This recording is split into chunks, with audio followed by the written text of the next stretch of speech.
संवादे कथम दृष्टंद्रभया अयते तज्ञाता सद्वेतु संगा अनर्थे चार विज्ञानम समर्थम योनो एक दिशा।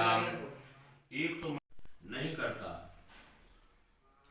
जल में उठने वाली फैन के समान अतीव क्षण में देह प्राप्त करके जीवात्मा उसमें स्थित रहता है। यह शरीर ही उसको प्रियवंश के रूप में प्रतीत होता है, किंतु इस अनंत शरीर में जीवात्मा निर्भय होकर कैसे रह सकता है? जो अहित करने वाले विषय हो विद्युत रखता है, भौतिक धन संपत्ति अर्थ जानकारी वस्तुओं को अर्थ बुद्धि रखता है, अपने परमात्मा को सिद्ध नहीं कर सकता। पश्यन्ति प्रमुक्ता श्रवन्ति बुद्ध्यति पठन्या जानाति देशा मोहिता प्रतिक्षणं कालं क्षेनानुलभ्यते आत्ममं यात्यो विषीणां विभायते युष्टे विष्णुं व्योरास्कखण्डनं गृहन्तं तात्मासनहस्तं युजते। जो है जगत किसी का नहीं हुआ, ऐसा देखते ही देखते गिर रहा है।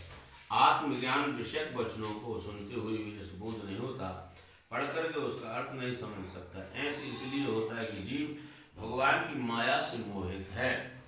मृत्यु, रोग और जरा रूपी गुणों के द्वारा गंभीर काल सागर में डूबते हुए इस जगत में कोई भी नहीं जान पाता। प्रतिक्षण होते हुए बीतते हुए इस काल की सूक्ष्म गति को जीव पुनः श्वासम करें शरीरम पुनः पुनः शरीरक्षण उपायात्रियंते सदा बुधई नियचित पुरुषापि कुंठा दूरण तद्रूप दशायार्थो धर्म ज्ञान एवचा ज्ञानम तो ध्यान मर्षता प्रवच्यते। गांव, क्षेत्र, घर, धन, शुभाशुभ कर्म पुनः पुनः प्राप्त करते हैं, किंतु मनुष्य शरीर पुनः पुनः प्राप्त नहीं हो सकता। इसलिए बुद्धिमान व्यक्ति सदा शरीर की रक्षा को उपाय करते हैं। कुष्ठ आदि रोग भी अपने शरीर को त्यागने की इच्छा नहीं करते।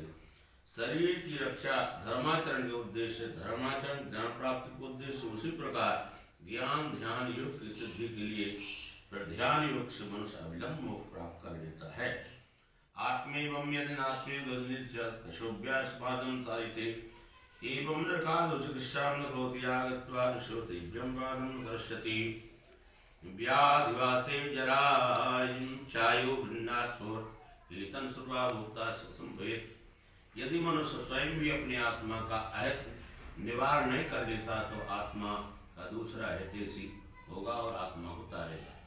जो जीव मनुष्य के शरीर में रहकर इसी जन्म में नरक रूपी व्याधि की चिकित्सा नहीं कर लेता, वह परलोक जाने पर औषध प्राप्त नहीं होता। नरक व्याधि से पीड़ित होने पर फिर क्या कर सकेगा?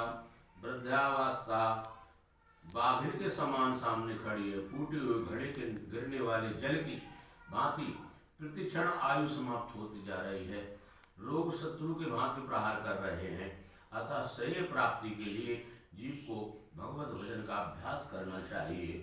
यान से दुखम यावान सत्यापदा यंत्रे वा केवलियं तच्चेत समाचेत यावं तिष्ठते देवं तातं संभ्रेत सदित्वेतो न भुवने कोपं कृणितुर्मतां कालो न ज्ञातेना न क्रमसंतुं वै दुखम सक्कम जनोहंतो न वेदितमात्मनां। जब तक दुख प्राप्त नहीं होता तब तक आपत्ति घेर नहीं लेती। जब तक विघ्नों में स्थिरता नहीं आ जाता, प्राप्ति के अभ्यास करना चाहिए।